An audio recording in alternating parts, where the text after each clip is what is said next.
Welcome to Balance4Blue, Zen4Blue's official podcast. I'm Hannah, and today we are exploring marine careers with Adriana Diaz. Adriana is a marine conservationist and founder of the Blue Tide Project, who is currently working as a whale watching tour guide. Adriana, welcome. Hello, thank you so much for having me. We are so grateful to have you here. I am very interested in your relationship with marine biology because you also have a very interesting relationship with the arts. We will delve into that a little bit later. But can you tell me more about what interests you about marine biology and how you got into the field? It's actually kind of a weird story because usually people are like, oh, I grew up by the beach, was there all the time as a kid. I actually was landlocked for a long time as a kid, and not until middle school, I think, when I took my first marine biology elective in class, was I really introduced to this whole new field that I've never heard of. So and then just instantly fell in love with the ocean and everything about it. And then since then, I've just been kind of digging in deeper, seeing what I like, what I don't like, well, what I'm interested in. I like the whole thing about the ocean. But yeah, and that's kind of led me towards the marine mammalogy kind of field. So whales, dolphins, seals, things like that. So now I'm just kind of really honing in on that and seeing if I can get a career and get deeper into that field. Well, it seems like you have a pretty good start as you're working as a whale watching tour guide. Yeah. Can you tell me more about what led you to working as a whale watching tour guide? Maybe what a day in the life looks like? I was just fresh out of college, trying to find a job in the field. It's kind of hard with not having experience right out of school, going straight into a deep research position. So, and then I was just trying to find ways to kind of wiggle into the field through doors that were open to me at the time. And it happened to be at a whale watching boat. So I applied, got accepted, and it was amazing. And I've loved it ever since. So there's actually a lot to the job. So it's not only all about the whales, but I get to work with people. I get to bake cake, which is super interesting. I'll explain that in a second. But yeah, an average day, I would just get to work, and then the first thing we do is get everything onto the carts to take to the boat to get the boat prepped for all the passengers. And depending the day, I'm either at the kiosk checking people in, giving their boarding passes, talking to them about what's going to happen on the boat, and leading them to where they'll be boarding. And then if I'm on the boat, I'll be organizing, getting the galley ready, getting the cabin ready for everyone, and then a very unique part of the company I work for is that they make fresh blueberry buckle every morning for their passengers. So I'm not only a whale watching guide slash crew member, I'm also a baker for most of the days, which is pretty fun to do. Gotta whip up that buckle, get everything ready, and then the next thing we do is get all the passengers on board. The captain will give a speech on safety, and then naturalists will come and give a speech on what we're looking for, what they want to look for when they're looking for the whales, and how to let us know. After that, it's just an adventure out in the water trying to find the whales. So it's not like they're satellite tagged or anything. It's just going out there, and one of the captains say it's like a safari out in the water. So you never know what you're going to find, what they're going to be doing. It's always a new different day. So that's one of my favorite parts about that job. There's no day that's alike. I don't think I've been almost a whole year with this company and there hasn't been 2 days that have been the same, which is what I want from a job is to have adventure and something new every day. That's the joy of the sciences. There's always Yeah. something different. This sounds like a very human job. I know your interest is in marine mammalogy, and I love a charismatic marine mammal as much as the next girl. You really do seem to be working a lot with humans. That must be a really unique experience. Yeah, so one thing I love about that is not only being able to go out and see whales, but being teach people about whales and kind of make them realize how important they are to the ecosystem, why it's so important to protect them and their whole environment, the whole ocean as a whole. So that's a real bonus. So even though I'm not the naturalist that's actually talk about the whales the entire trip, I still get to interact with passengers and kind of get to know their stories and help them learn about the whales that we're watching, which is a very good pro to that job, being able to teach people why these whales are so important. As a former environmental educator, I can attest there is a certain joy that comes with teaching people about sciences that is different than learning. It's almost better.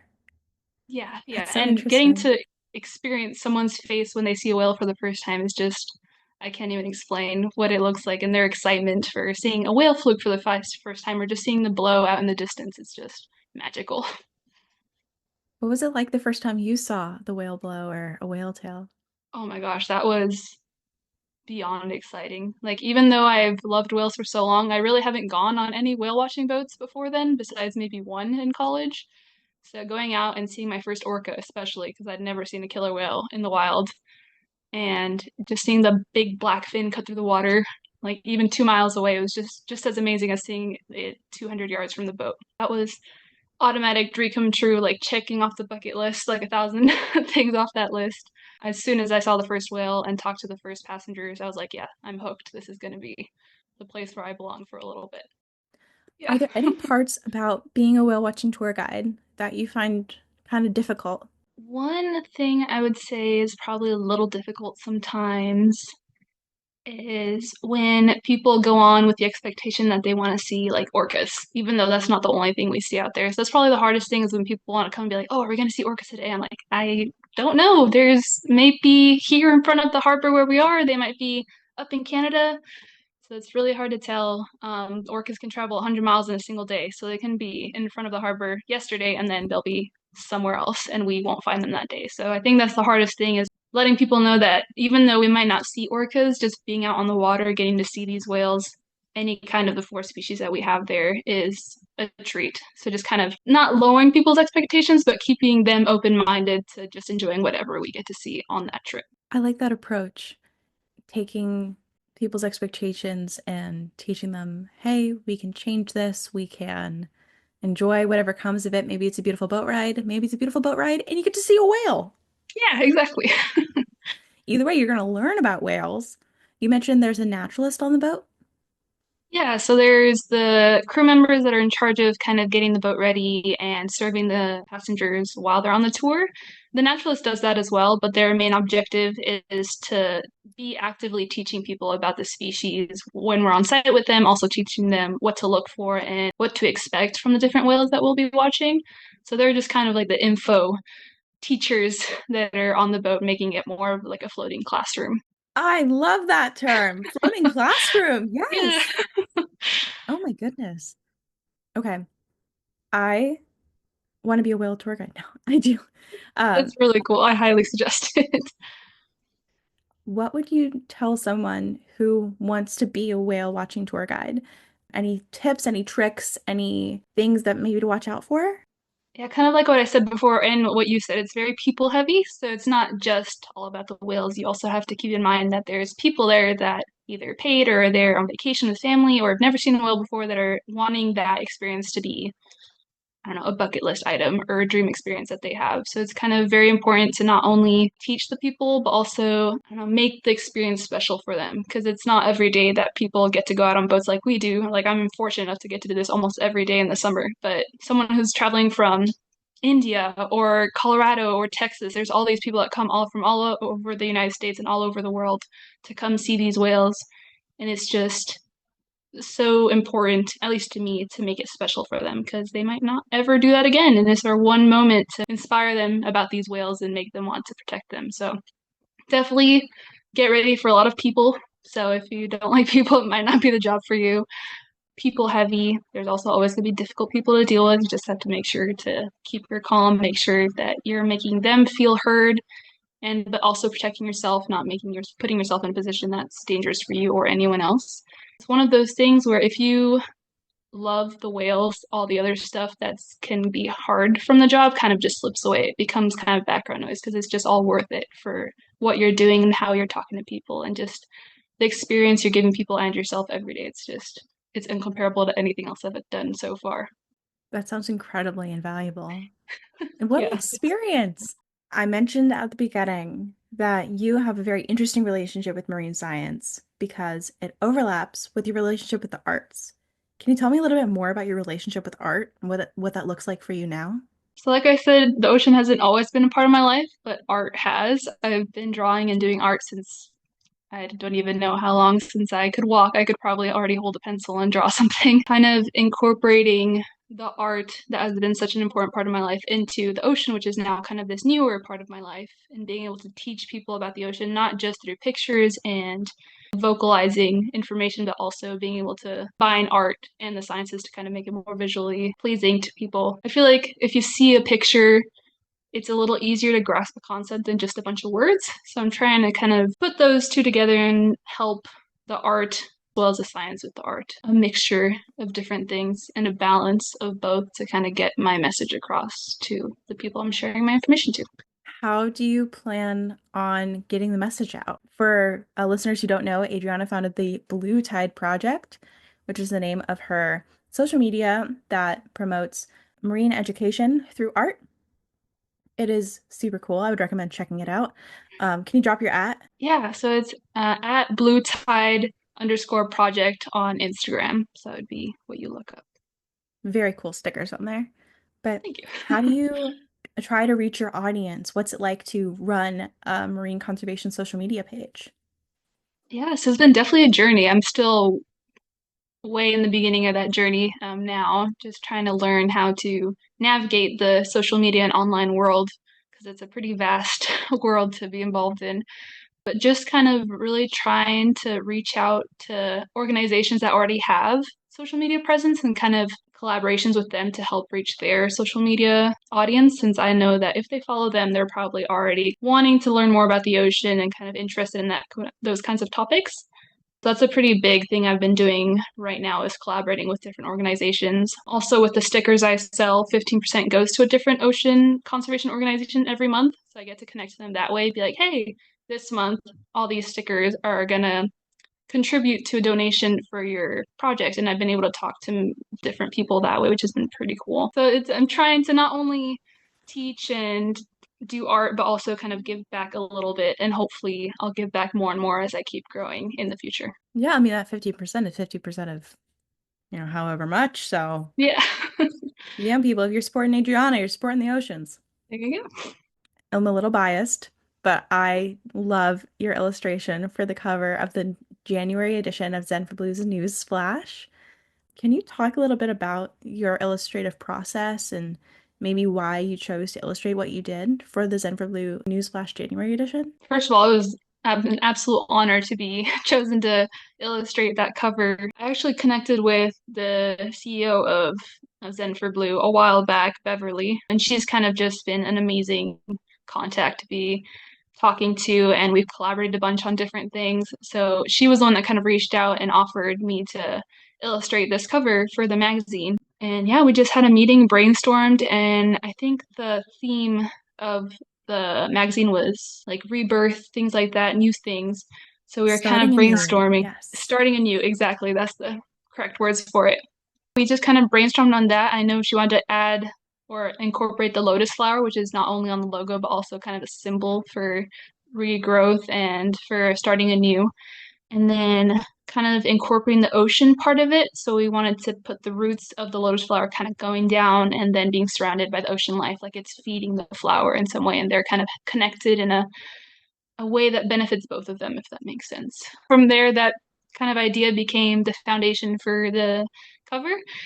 And then, yeah, so I just brainstormed about what creatures to incorporate. So I incorporated creatures that Beverly had close to her heart, and also creatures that resonate a lot with people, which is usually megafauna like manta rays and whales and turtles, like all these big animals that people have heard of. I just kind of put all that together, and that's how we got the whole design for the cover. And it turned out really cool. It reminded me, the roots and the lotus flower were beautiful. It almost reminded me of like an iceberg, seeing what's beneath things that you don't see all that often. I thought that was really cool. Yeah, it's also a whole different layer of it that I didn't even, that was an accidental incorporation. Thank you for noticing that. But yeah, the whole, like, you only see so much of the ocean if you just look out into the waves, but there's this whole world underneath that a lot of people don't really know exist or know too much about. So yeah, that's a whole new layer to it that kind of really works. I thought it was really cool. How can people support you in the Blue Tide Project? The main thing would be even just going onto my page and liking a picture or just following if you'd like. It's just all these building the community of people that care for the ocean and kind of spreading the word of how important all these organisms and the whole ecosystem is a pretty big part of my project. So even just supporting little ways that way would be beyond appreciated. And if you want to buy stickers, you could also buy stickers. Um, Also, not only the stickers to help me grow my company and organization, but also the 15% that go to these organizations. So kind of growing more and more so that the donations become bigger and bigger would be my ultimate goal. Because even now in the beginning, a donation's a donation, so I fully appreciate being able to contribute to organizations, but being able to make a bit more significant donations would be my goal in the future to really help them with their missions. Sounds wonderful. You mentioned something earlier, and you mentioned how people are interested mainly in megafauna. Mhm. What is your perspective on that as someone who works as a whale watching tour guide and someone who's very interested in marine mammals, like large, charismatic marine mammals? What's your view on that? How does that maybe impact the people that you interact with daily as opposed to, no one's like a like a sea slug tour guide. Yeah, exactly. Yeah, it's a pretty interesting way to kind of connect people with the ocean because that's what people post about most often is like the big animals that you get to see out in ecotourism and if you go snorkeling in different countries, things like that. So it's kind of a good way to get people's attention because it kind of grasps your attention when you see a big whale and a mom and a calf or something like that. Something that really touches you and people can resonate with is those bigger animals. But as I've learned through my degree and kind of working with different organizations and learning about all these megafauna, there's so many different layers to the ocean's ecosystem. Like, yeah, the whales are great, but there's so many different layers that contribute to the health of the whales and how the whales circle back and contribute to these smaller communities of organisms. So it's just this huge, fascinating web of different animals, and it's really important, especially through my account, to not only show all those big, charismatic creatures, also the little ones that contribute to the health and well-being of the bigger animals. So, like the phytoplankton, the zooplankton, the little worms in the sand, in the coral, and all the fish, and it's, the whole food chain is such an important concept of protecting the ocean. So you have to remember you don't only want to protect the big things, you also want to protect what the little things do because they ultimately feed those big things and kind of give those big things opportunities to thrive. I'm looking at an infographic you've made about krill, and Yeah. that's just below one that you've made about the Pacific hagfish. So Mhm. you have a wide variety of not just mammalia, but of all kinds of sea creatures and marine friends on Yes. your account, which I All friends.